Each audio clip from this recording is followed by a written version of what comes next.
quick overview on how to install the Viaesys GPS. This applies to almost every GPS that we would supply. What I have in my hands is the most common one. So this is the one we're going to start with.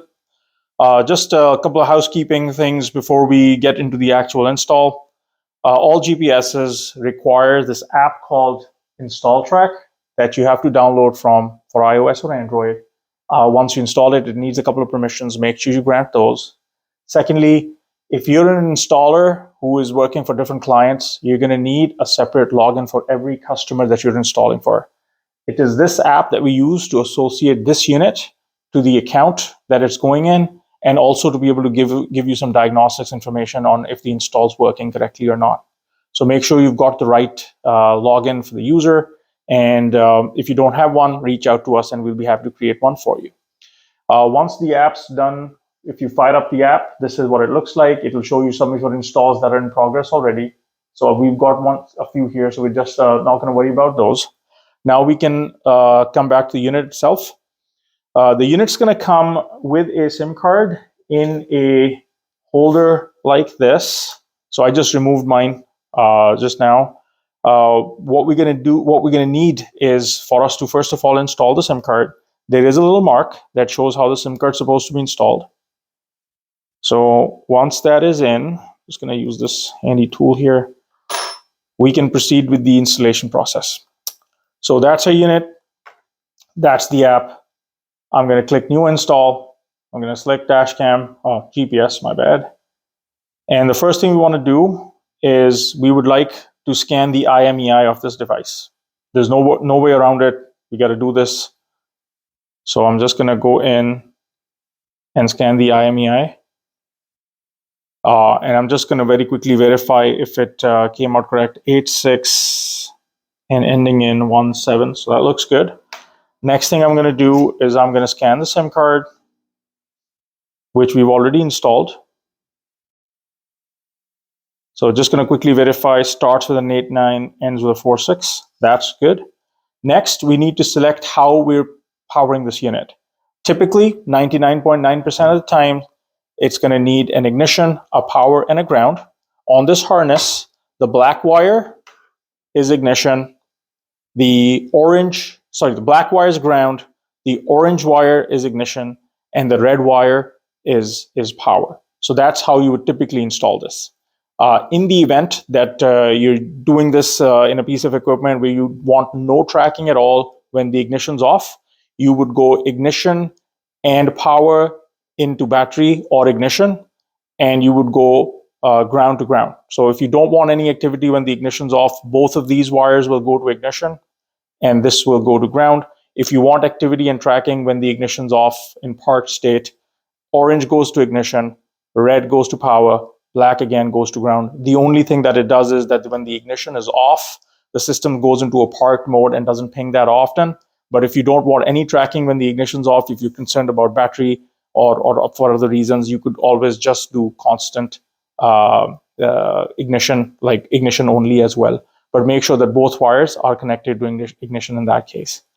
Now, if you're doing this install where you do not have access to ignition and you're only going power, that's fine. Orange and red will both go to power. Black will go to ground. If you're doing an install like that, let us know so that we can remotely program the unit to detect ignition based on motion. So when the device moves or shakes a little bit, it'll assume the unit's moving and it's going to go into that high ping rate.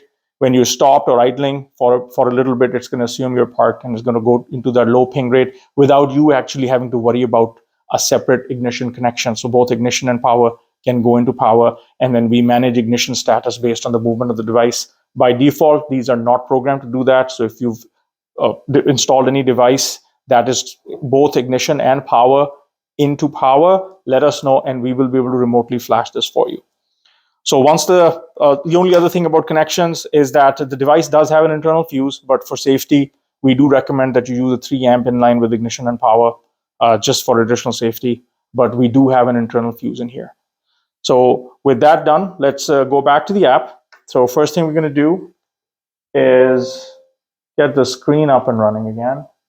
Perfect.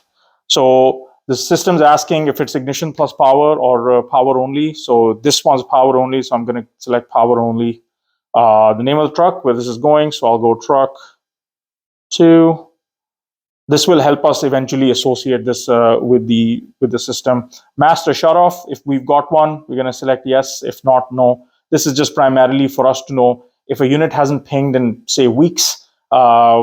If the unit's got a master shutoff, then we know that it's probably not pinging because it doesn't have power. So that's just nice to know. Lastly, we do keep record of how the install was done. So we will need a picture of the power connections themselves. And we will need a picture of the actual unit and how it's installed. The top side needs to have a clear sky view. So these do come with an adhesive that you can use on the back. This with clear sky view, so under a plastic, under the dash or something is ideal. You could have it under some light metal, it wouldn't hurt. But of course, this underneath the engine would be a bad idea. Flat works best, at a slight angle works, upside down doesn't work. So that's how we want to install this. The unit's not waterproof, so you want to make sure that you install it with where it's kind of protected from the elements, and we don't want it installed anywhere where it's going to be excessive heat. Somewhere around under the hood is fine, but not very close to the engine, etc. So, but otherwise, it's a fairly simple, small size unit to install. Once we've got the SIM card in, once we've got everything hooked up, we've got all our pictures already. So I'm just going to take a picture of the install here. This tells us how the unit's installed, whereabouts of it, etc. It is now asking for a picture of the vehicle itself. So we're just going to generally, for identification purposes, take a picture of the vehicle where it's installed. That's done. At this point, what I would do is I would connect this unit to power.